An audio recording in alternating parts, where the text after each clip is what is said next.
Muy buenas tardes a todos, a todas. Ahí se está conectando la gente. Les damos la bienvenida en este espacio del Instituto de Estudios Judiciales al último encuentro de este programa de capacitación continua en temas de derecho civil que ha estado a cargo del doctor Leandro Vanegas, juez de la Cámara de Apelaciones del Departamento Judicial La Plata. Así que, bueno, espero que sea provechoso este último encuentro. Y Leandro, el espacio, ya estamos en confianza, es tuyo, así que adelante nomás. Bueno, muchas gracias, buenas tardes a todos. Bueno, agradeciendo una vez más el espacio brindado. Estamos, como bien dijo Camilo, en el último de los encuentros de esta serie de charlas que intenta dar una primera aproximación a algunas cuestiones relativas del derecho de daños. Hablamos en la primera de las charlas de la responsabilidad, de los presupuestos de la responsabilidad objetiva y subjetiva. Después tuvimos la oportunidad de hablar de rubros indemnizatorios, de cuantificación de daños, es decir, que hemos abarcado de forma liminar y de forma eh,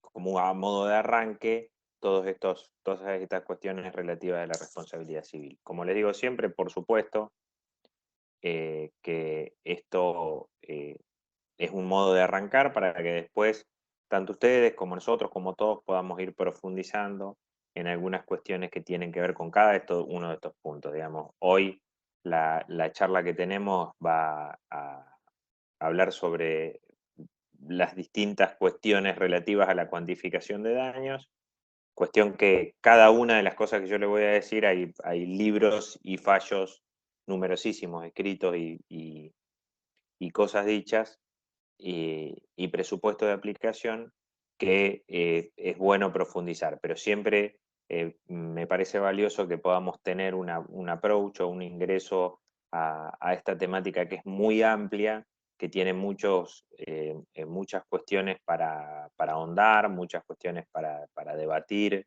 muchas cuestiones para aplicar y que a su vez es algo de un uso muy y de una aplicación muy diaria y grande en los tribunales nacionales y fundamentalmente en la provincia de Buenos Aires, que es donde estamos la mayoría de nosotros. ¿Sí? Hoy vamos a hablar, como les dije, de la cuantificación de los daños, dejando resalto que este es un tema de muy arduo debate entre fundamentalmente la primera parte de lo que vamos a hablar, que tiene que ver con eh, la utilización de pautas matemáticas o no, y después el resto de cuestiones relativas a la cuantificación que vamos a ir viendo. Me parece interesante, acá puedo tomar el control. Me parece interesante que tengamos en cuenta que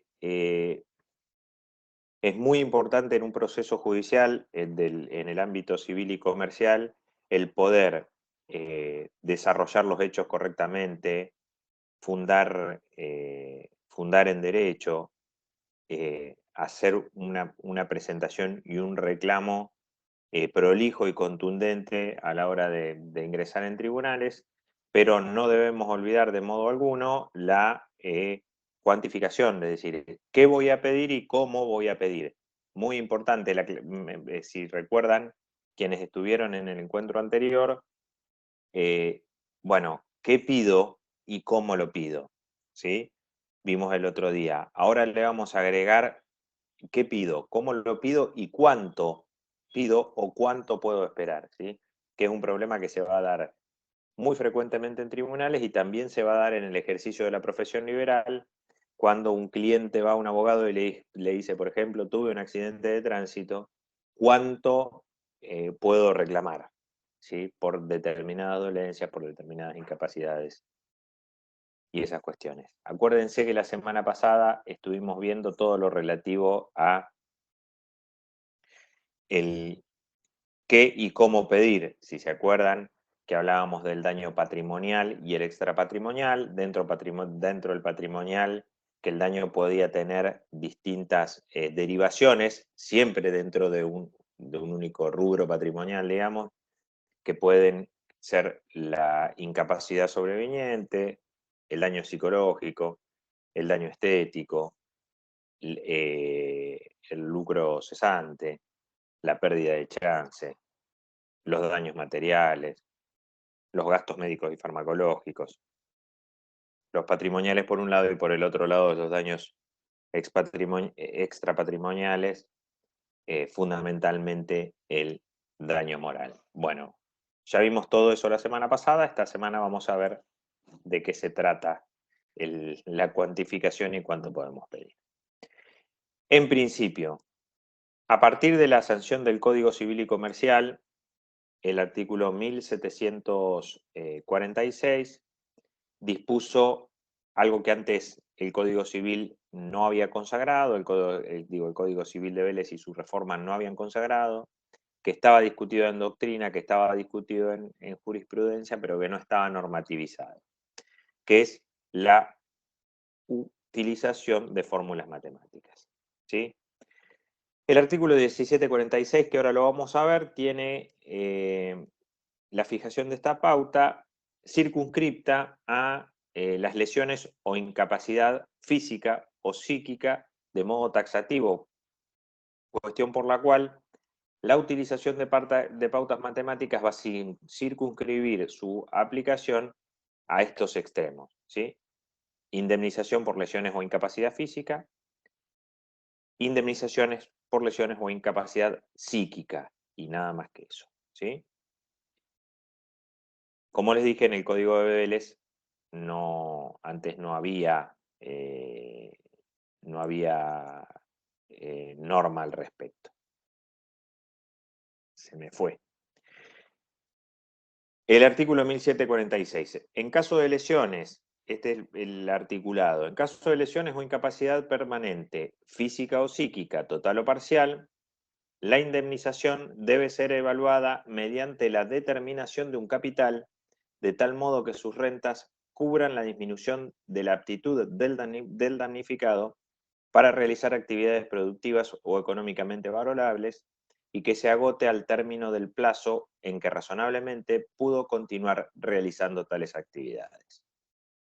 Los gastos médicos se presumen, gastos médicos farmacéuticos y por transporte, que resulten razonables en función de la índole de las lesiones o de la incapacidad. En el supuesto de incapacidad permanente se debe indemnizar el daño, aunque el damnificado continúe ejerciendo una tarea remunerada. Esta indemnización procede aún cuando otra persona deba prestar alimentos al damnificado. Lo importante de este artículo, como les decía, es que el supuesto de aplicación es el caso de lesiones o incapacidad permanente, física o psíquica total y parcial, nada más, y la determinación de un capital para que luego las rentas cubran la disminución de la aptitud. Sí, ustedes pueden revisar en el Código Civil y Comercial, releer si gustan el 1746. Esto ha abierto una división doctrinaria y jurisprudencial entre quienes están a favor de la aplicación irrestricta de fórmulas matemáticas y quienes están a favor de una aplicación facultativa o como un elemento más dentro de la determinación de la indemnización. A fin de no ser tendencioso, porque mi criterio es que la aplicación no debe ser irrestricta y necesaria, sino como un elemento más, como ya vamos a ver más adelante. Pero digo, a fin de no ser tendencioso, en primera medida voy a desarrollar los criterios que están a favor y cuáles son las ventajas de la aplicación de estas pautas matemáticas. Iribarne, por ejemplo, habla que la utilización de fórmulas matemáticas por parte de jueces y abogados representa un indudable avance frente a la determinación arbitraria de la indemnización y también respecto de otros cálculos rudimentarios que conducen a resultados irrazonables. queda a la vista también la aptitud de la matemática para revelarnos los presupuestos de la indemnización. En este sentido, las operaciones descritas sirven para poner de manifiesto y conjugar racionalmente tres variables: el valor del aporte del causante a los suyos, el tiempo relevante para la medida del daño y la tasa de interés que se reputa apta como base de cálculo. De esta definición se desprenden términos que presuponen la crítica a la actividad de la sana crítica del juez, ¿sí? Porque habla de una determinación arbitraria y de cálculos rudimentarios que terminan o conducen a resultados irrazonables, digamos.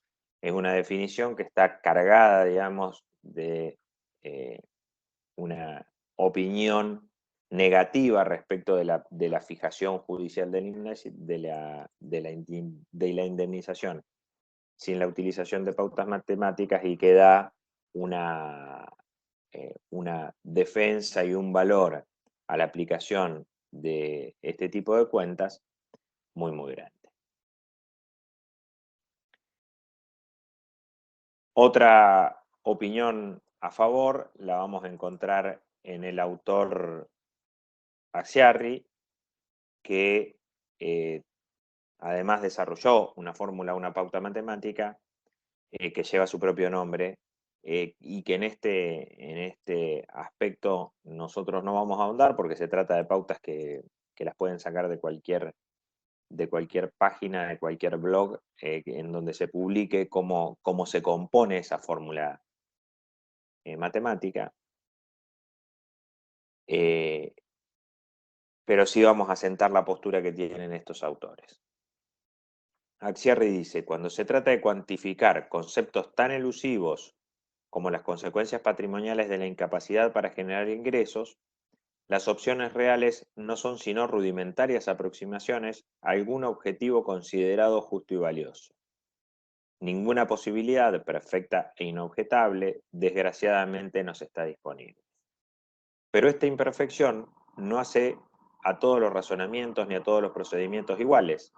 Algunos, al contrario, son claramente mejores que otros. La regla contenida en el nuevo artículo 1746 es definitivamente superior a cualquier determinación que no tenga otra base que la pura autoridad del decisor o la mera reiteración de decisiones autoritativas. Que exponer esta parcela del razonamiento judicial mediante fórmulas contribuye o confluye a la vez hacia un modo más democrático de decidir.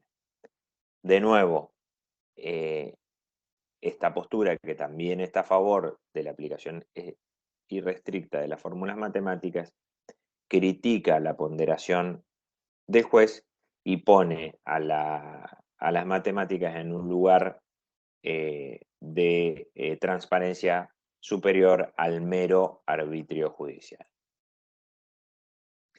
Dentro de las posturas que están a favor, podemos ver les voy a dar algunos ejemplos de uno y otro para que ustedes después puedan bucear, y lo que les decía antes, que en caso que les interese le puedan sacar alguna foto a la pantalla o algo para que les quede como pauta de trabajo, digamos, ¿sí?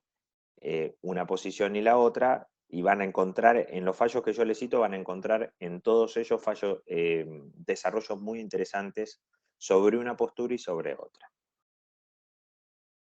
Esta postura a favor es de un autor que ya por suerte he tenido la posibilidad de citar en charlas anteriores y de elogiar su fructífero trabajo como camarista civil, no solo como camarista civil, sino también como doctrinario en la materia, y es el doctor Galdós, como integrante de la Sala 2 de la Cámara de Azul, en la causa que ahí se consigna, que en la filmina consignó, de fecha del 6 de mayo de 2019, que dice que las 4 reglas interpretativas que rigen la aplicación de fórmulas matemáticas para cuantificar el daño son: sí a la aplicación de fórmulas matemáticas, sí a la aplicación de la fórmula que el juez elija fundadamente, no a la aplicación automática y obligatoria del resultado matemático que arroje la fórmula,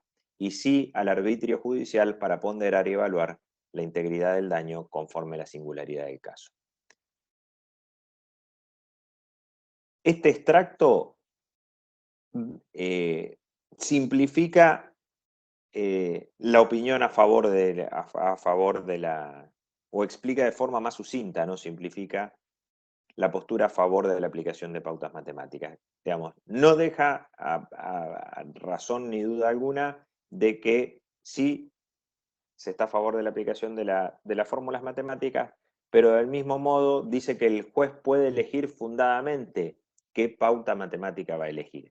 Esto significa que no tiene que necesariamente recurrir a las fórmulas preestablecidas, como lo puede ser la mencionada fórmula de Axiarri o una fórmula utilizada muchísimo en la provincia de Córdoba porque el antecedente es de esa jurisdicción, que lo pueden buscar como Marshall,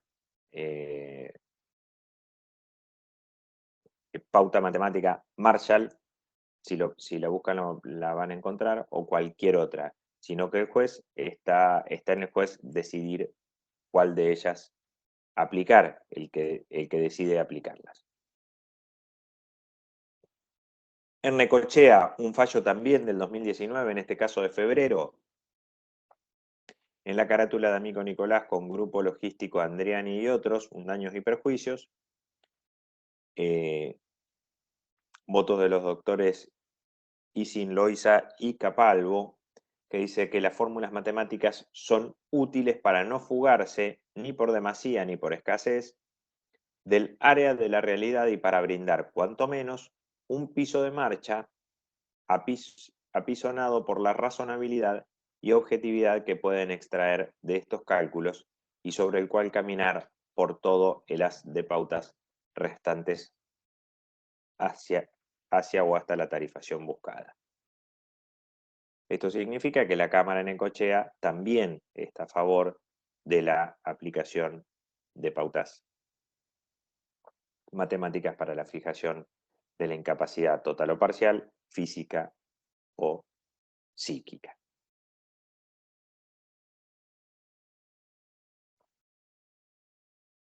La Sala 3 de la Cámara Civil y Comercial de Lomas de Zamora, con fallo de los doctores Altieri y Caram, también un fallo del 2019, el 21 de mayo.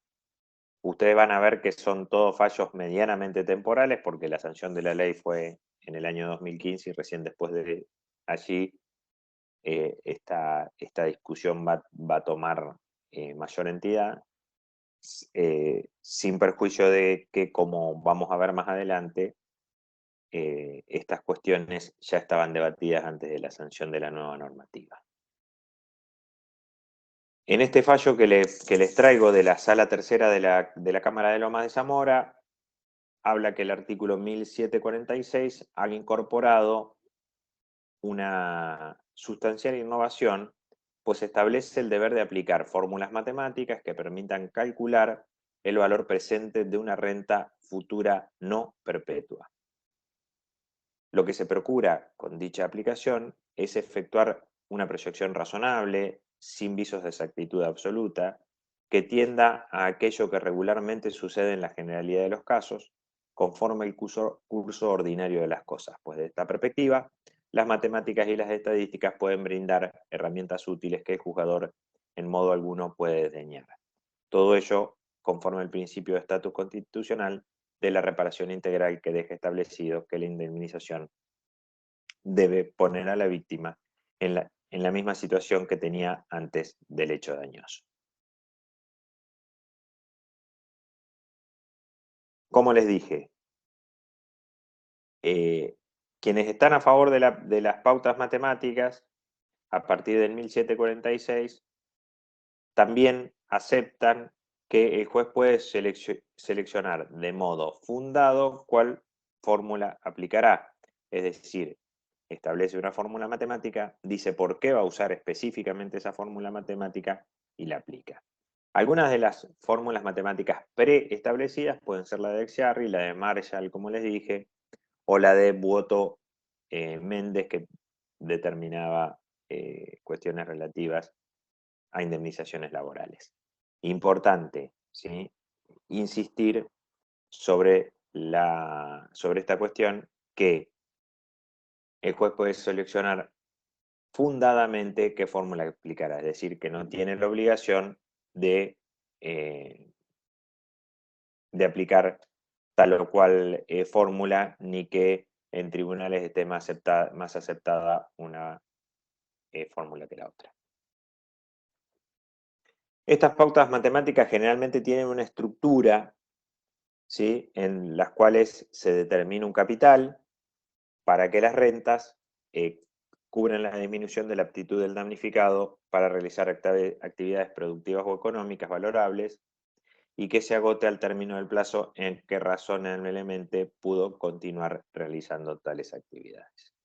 En palabras más simples y más sencillas, se toma como base de cálculo un capital, supongamos un salario, se multiplica y a partir de ahí se le aplica una tasa que va a ir actualizando ese monto y que va a traer consigo la fijación de un monto. Ahí, sí, Lorena, perdón, vi que había el chat. Sí, Lorena, es posible acceder a los PowerPoint, después los envío para circularlos. Lo importante de estas herramientas de PowerPoint es que van a poder tener las citas legales y jurisprudenciales, que me parece que es lo más importante para que ustedes después puedan, con estas puntas que vamos, o con estas puertas que vamos abriendo, puedan estudiar la temática. Así que sí. Bueno, volvemos. La estructura, la determinación del capital para que cubran las rentas es: el capital será, por ejemplo, vamos a tomar un ejemplo, empleado en relación de dependencia, registrado en blanco, se va a tomar su sueldo mensual, se va a multiplicar, o una de las formas, ¿no? Se va a multiplicar por 13 periodos. ¿Por qué por 13 periodos? Lógicamente, por los 12 sueldos del año más los 2 medios aguinaldos o sueldo anual complementario, que va a dar un ingreso mensual medio. A eso se va a agregar como variables la edad de la persona al momento del accidente y la edad en la que la persona presumiblemente podría acceder a los beneficios jubilatorios, y a partir de ahí se establece, mediante la aplicación de una tasa de interés, un monto que fijará la indemnización. Le estoy dando un ejemplo muy rudimentario porque, insisto, ustedes después pueden buscar alguna de las fórmulas. A veces la fórmula Marshall, la que utilizan los tribunales de Córdoba, es, digamos, tiene términos más simples. Ustedes van a poder llegar a un resultado de forma más fácil que otras fórmulas más complejas, que requieren de un conocimiento y de un compromiso con la cuenta, por decirlo de alguna forma, un poco mayor, pero pueden utilizar cualquiera de ellas, quien quiere utilizar, insisto, las pautas matemáticas. Como les dije, la pauta matemática generalmente se basa en la actividad productiva o económicamente valorable, que esto vamos a ver que quienes creemos que no tiene que ser de aplicación irrestricta lo vamos a tomar como una crítica, ¿sí?, que solo se basa en la actividad productiva o económicamente valorable de la víctima. Claramente es una legislación esta con estirpe marcadamente materialista, porque contempla exclusivamente el aspecto económico de la persona lo que puede producir y generar rentas.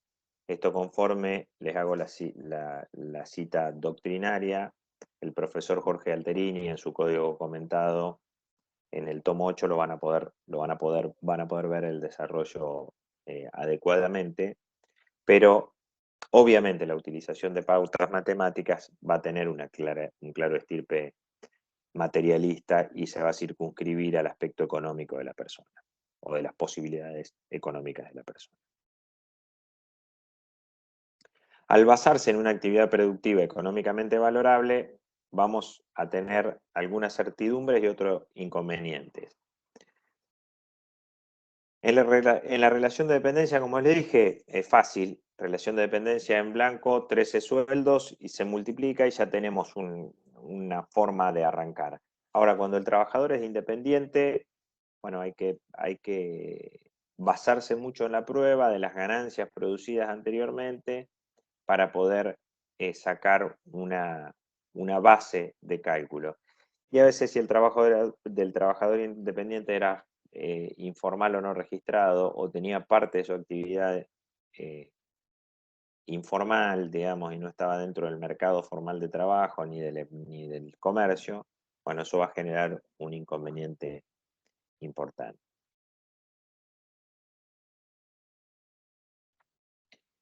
Bueno, como les dije, la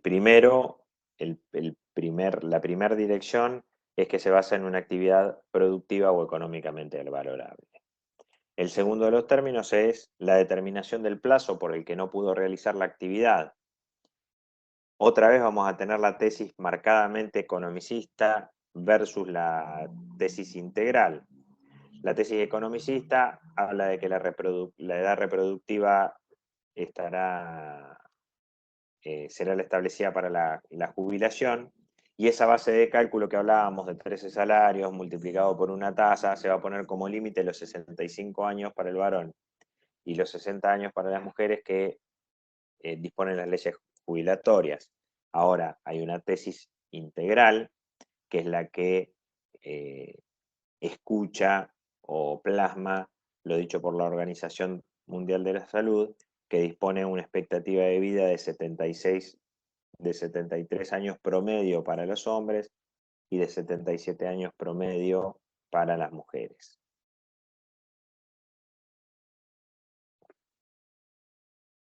Es decir, que acá vamos a encontrar un segundo inconveniente, porque vamos a tener que determinar cuál es el plazo por el cual no pudo realizarse efectivamente la actividad.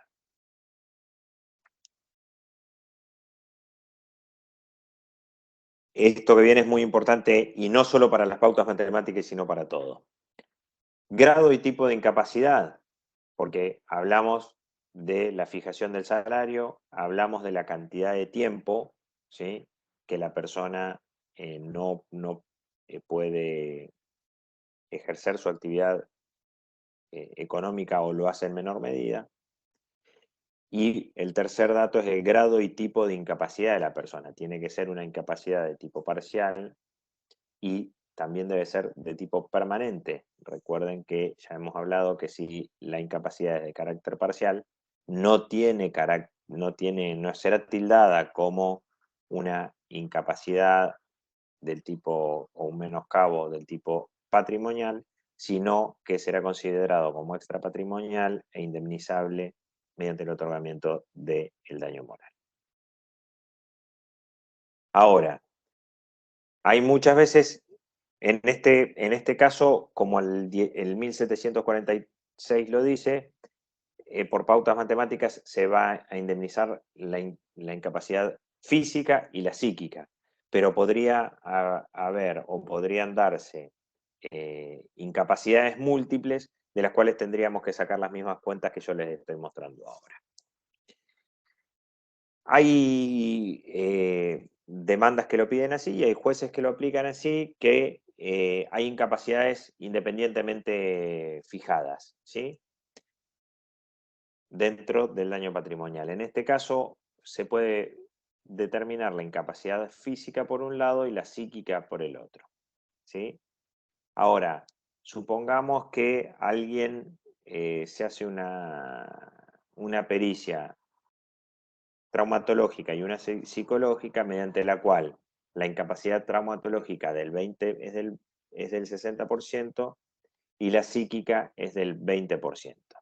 Bueno, el grado conjunto no va a ser el resultado de la suma de las dos incapacidades de modo simple, ¿sí? Porque hay un método que se llama el método del remanente de incapacidad y de la incapacidad prevalente, que marca que no se suman las dos incapacidades para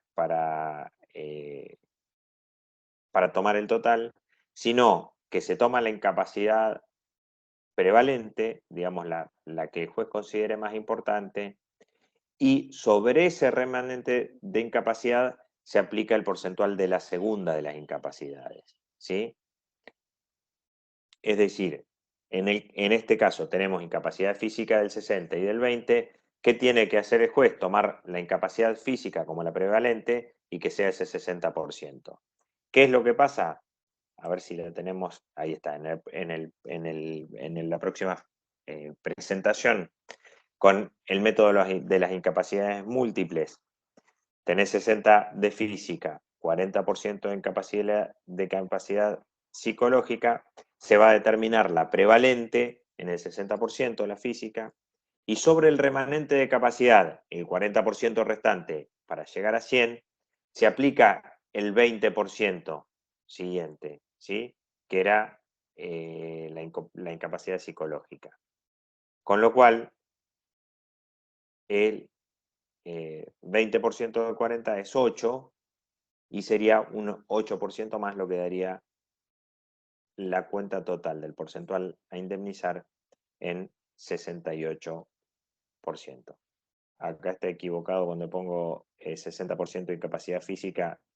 No sé si ustedes ven mi cursor, donde está subrayado 60 de incapacidad física, 20 de incapacidad psicológica y no como dice el PowerPoint. ¿Sí? Pero ahí tenés la incapacidad prevalente 60%, y solo sobre el remanente se calcula porcentualmente el resto de la incapacidad, en este caso el 20%. La Corte Federal sostuvo que cuando los porcentajes de incapacidad estimados por los peritos médicos no conforman pautas estrictas que el jugador deba seguir inevitablemente, toda vez que no solo cabe justipreciar el aspecto laboral, sino también las consecuencias que afecten a la víctima, tanto desde el punto de vista individual como desde el social, lo que confiere un marco de valoración más amplio. Obviamente estoy abierto a preguntas, con lo cual cualquier cosa me preguntan, o si no al final, dentro de un ratito, al final de la charla, pueden preguntarme sobre todas estas cuestiones. Finalmente, quienes aplican fórmulas matemáticas van a aplicar un interés a esa fórmula, y los distintos tribunales han aplicado el 8, el 6 o el 4%, dependiendo de la fórmula del tribunal. Lo que yo hago modo de pregunta acá es si respeta la verdad económica imperante, la actualización para la fijación de una renta de como máximo 8% anual. Bueno, es un tema discutible y que cada uno de ustedes podrá sacar sus propias conclusiones. Las principales críticas a este sistema para mí son muy importantes y son centrales para su determinación. Una de las críticas: no se puede calcular el tiempo útil de vida o de ayuda, dado que es una circunstancia aleatoria. Esto significa que el plazo por el cual el plazo que vamos a incluir en la cuenta y por el cual se va a indemnizar a una víctima es absolutamente aleatorio y modificable, digamos, Con lo cual, esa es una de las críticas.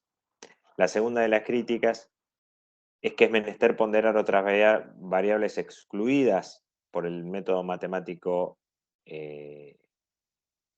financiero, que la fórmula matemática financiera es admisible únicamente como pauta probable. Otra crítica es que la vida no constituye un capital. Y por último, no es apto para ponderar las incapacidades para el desarrollo de la vida en sociedad derivado de los menoscabos recibidos por la víctima. De todas estas críticas, lo que resulta central es que las pautas matemáticas se ocupan mucho del valor económico y se ocupan poco del resto, cuando el derecho civil lo que hace es una indemnización integral, omnicomprensiva de los menoscabos que sufre esa persona. Digamos, nosotros cuando indemnizamos a alguien por minusvalías en un accidente de tránsito vamos a incluir todos los aspectos de la vida. Siempre en este tipo de charlas y de cursos doy un ejemplo parecido, que es que imagínense que con la aplicación de una pauta matemática nos estaríamos privando de indemnizar el menoscabo que puede tener un padre de cargar a su hijo en andas o de agacharse para poder jugar con él, cosas que están absolutamente fuera de los términos económicos de las pautas matemáticas, ¿sí? Por eso, una de estas críticas, cuando se dice que no es apto para ponderar en las incapacidades para el desarrollo de la vida en sociedad, estamos hablando de eso, no solo en las incapacidades laborales, si puede trabajar menos tiempo, otro trabajo, lo que fuere, sino también lo que tiene que ver con la vida familiar y la vida en sociedad. También otra de las críticas fundamentales es que la vida no constituye un capital, entonces tratarlo como tal eh, resulta, en mi juicio por lo menos, al menos observable, ¿sí? Y que es menester ponderar otras variables excluidas por el método matemático financiero, obviamente que es así. Bueno, hasta ahí. ¿Alguien tiene alguna pregunta o algún comentario que quiera hacer? Me avisa. Si no, caso contrario, seguimos adelante y dejamos las intervenciones que consideren convenientes para la parte final de la charla.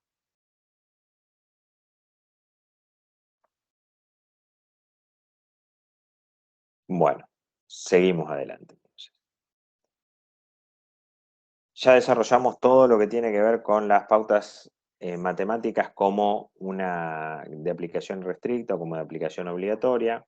La otra parte de la biblioteca, por decirlo de algún modo, habla de las reglas matemáticas o pautas matemáticas como pauta orientadora no vinculante. Y acá lo que me parece importante y saliente es que hay que hacer una interpretación armónica entre el 1746 y el 1740 del Código Civil y Comercial, ¿sí? Y que no tiene como objeto la indemnización, tal como las reparaciones en el ámbito del derecho del trabajo, solo las limitaciones del orden laborativo relacionadas con la edad y con el grado de incapacidad, sino que debe incluir necesariamente las implicancias de la persona, tanto desde su fase individual como desde su inserción social, su vida en relación, sus relaciones amorosas, familiares, deportivas, lúdicas, etcétera, las que deben ser analizadas detalladamente en cada caso individual. Como les decía recién, las pautas matemáticas pareciera que reducen o circunscriben su aplicación a las reparaciones relacionadas con el derecho al trabajo y no dan cuenta de las implicancias individuales de cada persona, de su vida en relación, de sus relaciones amorosas, de sus relaciones familiares, de sus relaciones de amistad, de la práctica de deportes, de las distintas actividades que pudiera haber hecho una persona ante un accidente y que luego no podía hacer, y que no están incluidas dentro de las reglas o pautas matemáticas.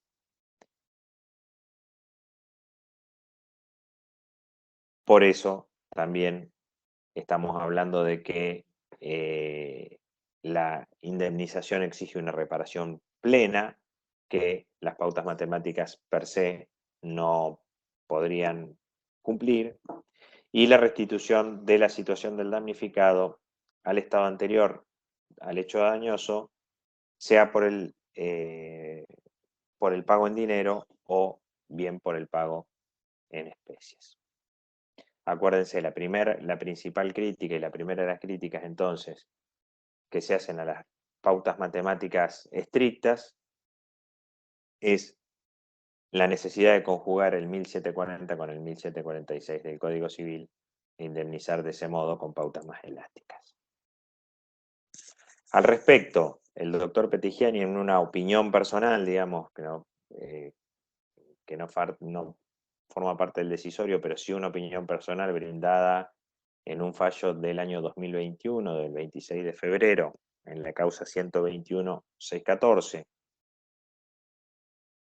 dice que el hecho de que los jueces no se encuentren obligados a recurrir a fórmulas matemáticas para cuantificar las indemnizaciones no implica vedar la utilización de dichas fórmulas ni desconocer su eventual utilidad como un elemento más a considerar entre las múltiples herramientas a las que se puede recurrir los magistrados para facilitar y objetivar la compleja labor referida. ¿Qué dice el doctor Petigiani acá? Que está bien la utilización de las fórmulas matemáticas, cualquiera de ellas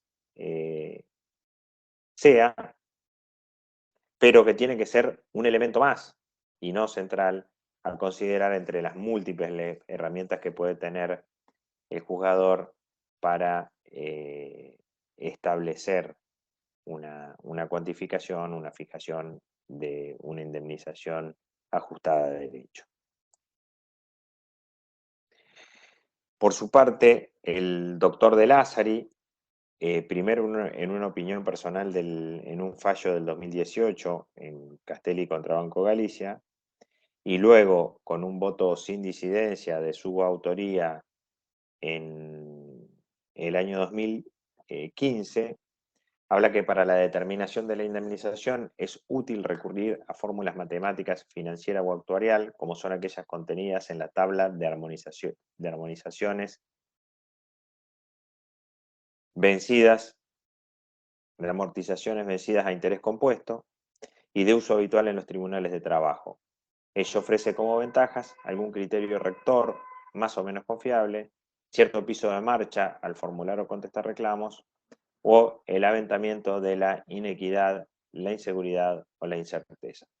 Pero esas ventajas no deben llevarnos a olvidar que tales fórmulas juegan, por un lado, como un elemento más a considerar cuando de mensurar el daño y su reparación se trata, junto a un haz de pautas fundamentalmente ajenas al mundo de las matemáticas y con las cuales el juzgador ha de trabajar para ponderar en aquella determinación. Y por otro lado, que su aplicación no se encuentra desprovista de generar verdaderos despropósitos. Esta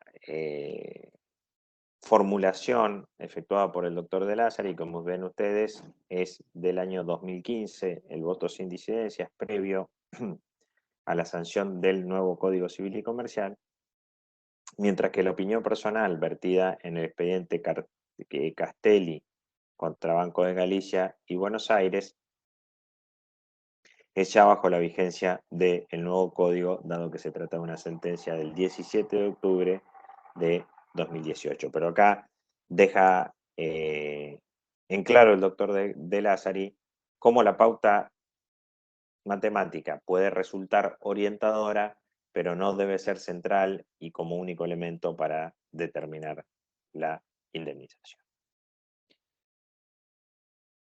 La Cámara Segunda, Sala Segunda de La Plata, la Cámara en la cual me desempeño como juez, en un fallo de mi autoría del año 2020, de julio de 2020, que les recomiendo porque habla más allá de esto de un montón de cuestiones importantes como la visión y perspectiva de género, como le digo, la aplicación de pautas matemáticas y otras cuestiones, la relevancia de la sentencia penal en sede civil Bueno, este fallo que ahí les doy las citas, dice que un aspecto importante de la nueva norma es la referencia a una pauta o criterio matemático de ponderación para determinar una suma global definitiva a título de capital que invertido adecuadamente produzca renta o ganancia que le permita al damnificado continuar percibiendo durante su vida útil un monto equivalente al que cobraba antes del hecho nocivo. Si bien la redacción de la norma podría dar margen a otra interpretación, concluyo que se mantienen en vigor los criterios interpretativos que le confieren al razonable árbitro judicial la función por excelencia de cuantificar los daños. Tanto los parámetros matemáticos como los porcentuales de incapacidad resultantes de la prueba pericial han de ser valiosos aportes, pero no obligan matemáticamente al juez porque la cuantía de la incapacidad sobreviviente no debe ceñirse a cálculos matemáticos rígidos, cerrados y herméticos, sino que debe estar sujeta al prudente arbitrio judicial, ponderando la multiplicidad de factores particulares en cada caso particular. Además, no resulta ocioso destacar que las fórmulas matemáticas predispuestas no están exentas bajo ningún modo de arbitrariedades por el nivel de abstracción con el que esta cuenta. Por eso en este fallo de la Cámara Segunda, Sala Segunda, vamos a sentar como precedente la utilización de pautas matemáticas solamente a modo, como un elemento más y a modo ejemplificativo, ¿sí?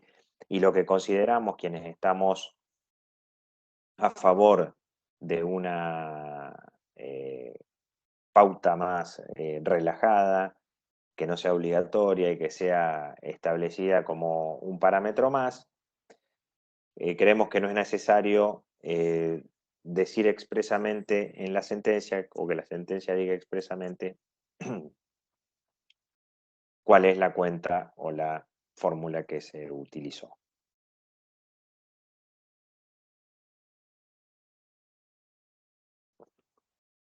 La Sala 3 de la Cámara Segunda de La Plata también toma este temperamento al decir que la nueva norma establece la posibilidad de aplicación de fórmulas matemáticas a la hora de cuantificar la indemnización.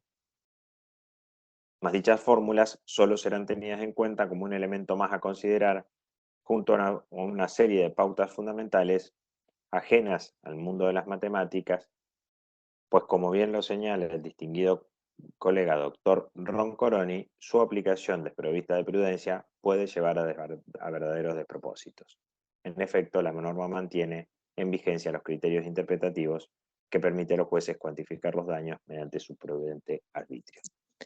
A esta altura, ustedes van a ver que hay como acusaciones cruzadas entre ambas posturas y con las mismas acusaciones, ¿sí? Los defensores de las pautas matemáticas acusan a quienes no lo son de utilizar fórmulas o decidir indemnizaciones de forma imprudente y llegando a verdaderos despropósitos. Y quienes no utilizan como elemento central la pauta matemática acusan a quienes las utilizan exactamente de lo mismo, a llegar a verdaderos despropósitos mediante la utilización imprudente, en este caso, de pautas matemáticas efectivamente utilizadas.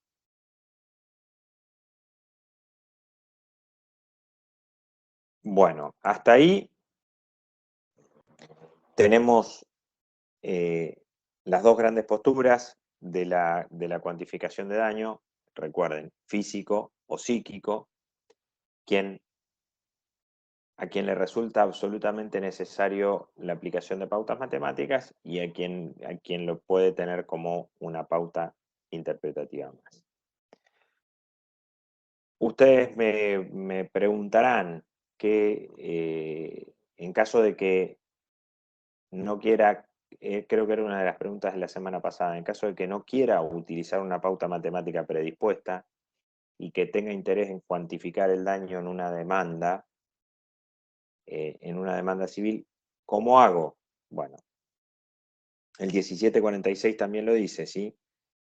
La utilización de pautas matemáticas, la que elijan, ¿sí? Si quieren utilizar alguna pauta, pueden utilizar una de las predispuestas que les va a dar este interés compuesto, la fecha de jubilación o expectativa de vida de la Organización Mundial de la Salud, el salario multiplicado, una tasa de interés, que pueden ser fórmulas más complejas, o pueden sacar un cálculo más rudimentario pensando en el salario, en las ganancias que tenía el damnificado o la víctima y multiplicarlo por cantidad de años y meses que estarías en trabajar o se le disminuiría el trabajo o conforme la incapacidad.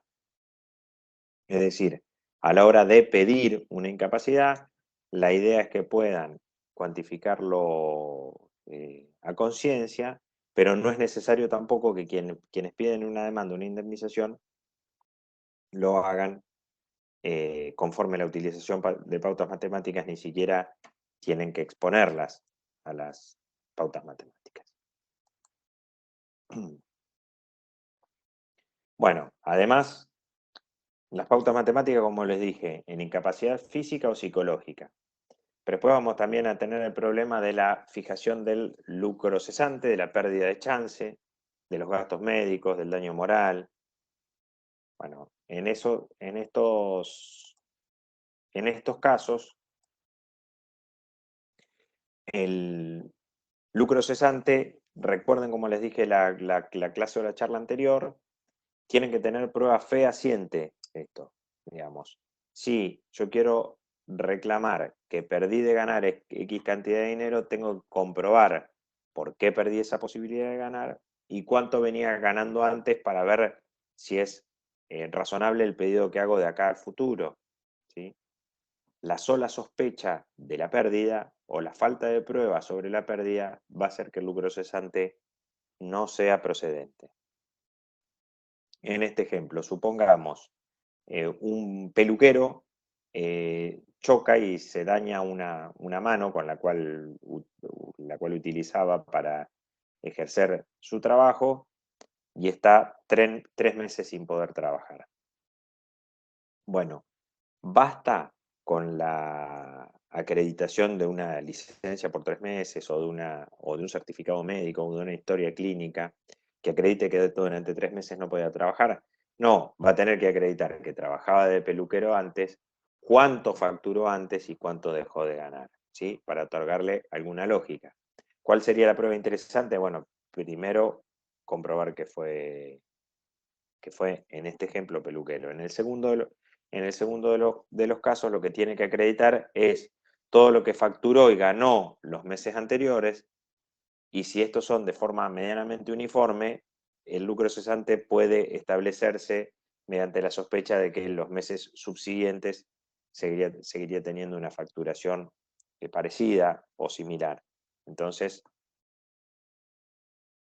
así estaría aprobado el lucro cesante. Recuerden, el lucro cesante no se presupone a partir de las lesiones, no se infiere, sino que necesita prueba fehaciente.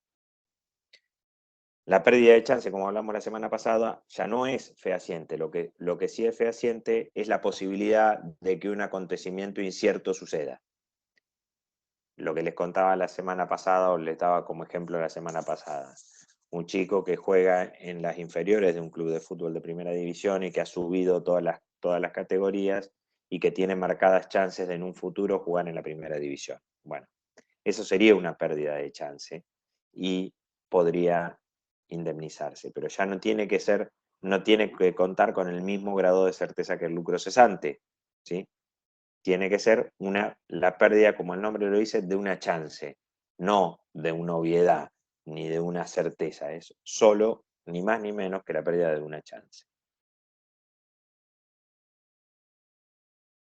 Los gastos médicos y farmacológicos, ya hablamos de esto, el artículo 1746 dispone que los gastos médicos y farmacológicos pueden ser efectivamente indemnizados y que no requieren prueba alguna si son gastos normales, usuales y no son de gran cuantía, digamos. Si una parte pide la indemnización por gastos médicos, argumentando que tuvo que comprar ibuprofeno, gastos de traslado, comprar gasas, ¿sí? Eso puede ser perfectamente indemnizado sin prueba si se acredita el daño. Ahora, si los gastos médicos son de gran cuantía, ahí sí van a requerir de una prueba fehaciente de por qué se requirieron esos gastos y cuáles fueron los gastos, ¿sí? Cuando hablamos de gastos médicos y farmacológicos, también hablamos de gastos de transporte. Entonces, supongamos, si se piden gastos médicos y farmacológicos pidiendo un viaje en remis o taxi de 15 kilómetros de ida y 15 de vuelta en un lugar de residencia a la casa durante un año, bueno, eso se tiene que probar, ¿sí? Se tiene que producir prueba, no se puede sospechar, no se puede lucubrar, no, no puede ser parte de una posibilidad, digamos, que el actor o el demandado puedan considerar obvia, sino que se tiene que corroborar. Ahora, si los gastos fueran menores, como les dije, en la demanda pone, bueno, tuve que comprar ibuprofeno, tuve que comprar una venda elástica, tuve que adquirir otro tipo de remedios, bueno, ahí tuve que concurrir en algunas oportunidades al hospital, bueno, ahí sí no se necesita de prueba y se va a indemnizar.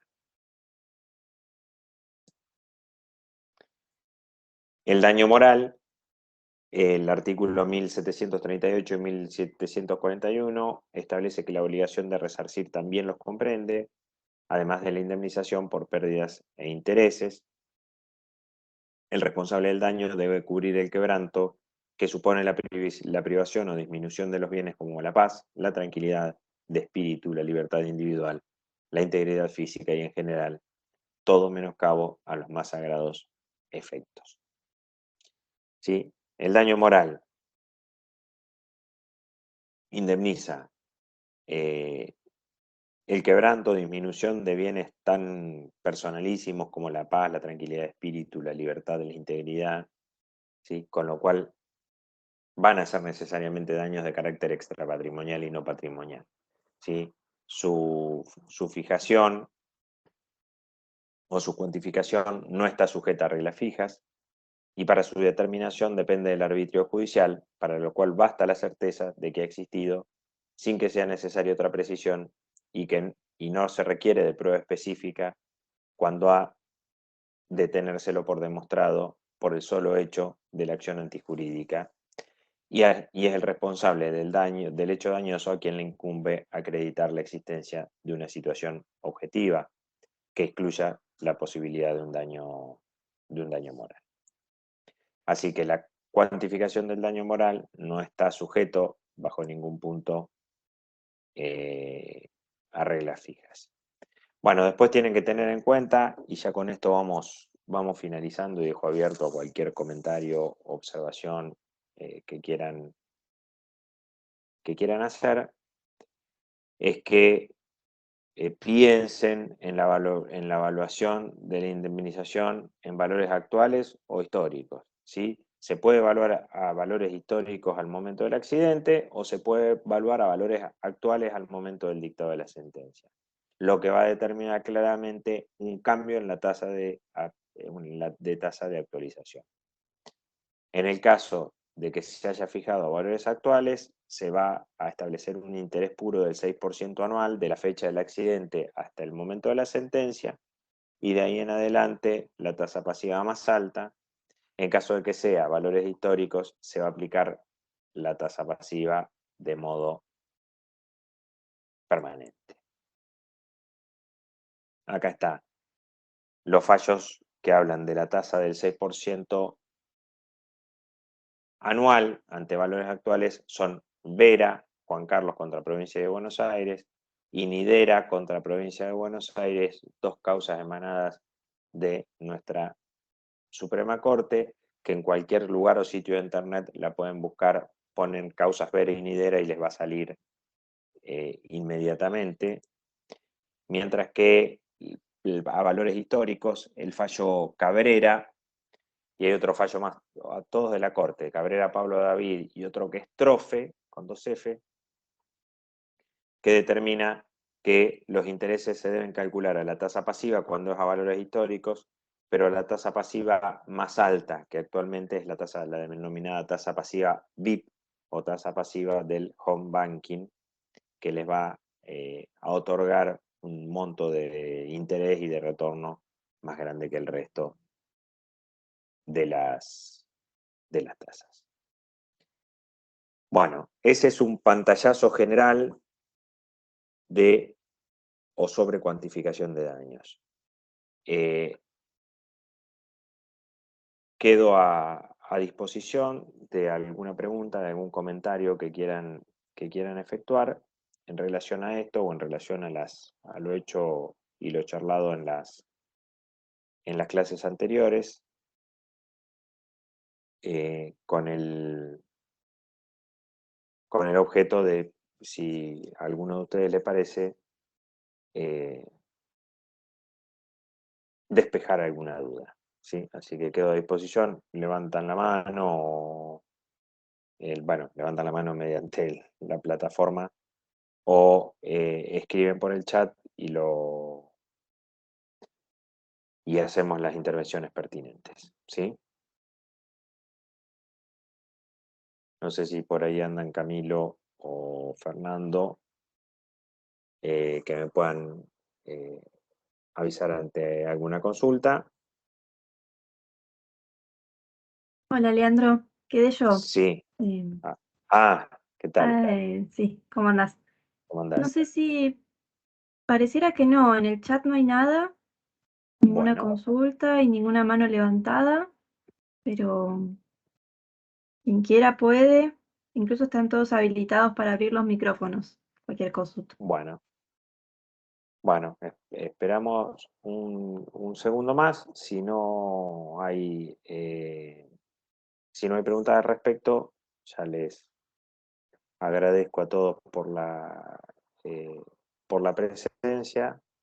También agradezco al al Instituto de Estudios Judiciales por el espacio, un espacio absolutamente valioso, no me refiero a este, sino al del instituto en general, en donde podemos ir aprendiendo sobre distintas cuestiones de derecho y de jurisdicción que son muy importantes. Así que con ese agradecimiento me despido y doy cierre a esta serie de charlas. Los invito a las próximas actividades, creo que van a estar publicadas próximamente algunas relativas a defensa del consumidor y el usuario, así que si les interesa participar, obviamente están invitados, actividades que son mediante charlas por esta plataforma o bien mediante la utilización de la herramienta del campus virtual, ¿sí? Así que, bueno, Julia, muchas gracias a todos y nos encontraremos en cualquier otra oportunidad. Muchas gracias a vos, ¿eh? Hasta luego. Saludo a todos y a todas.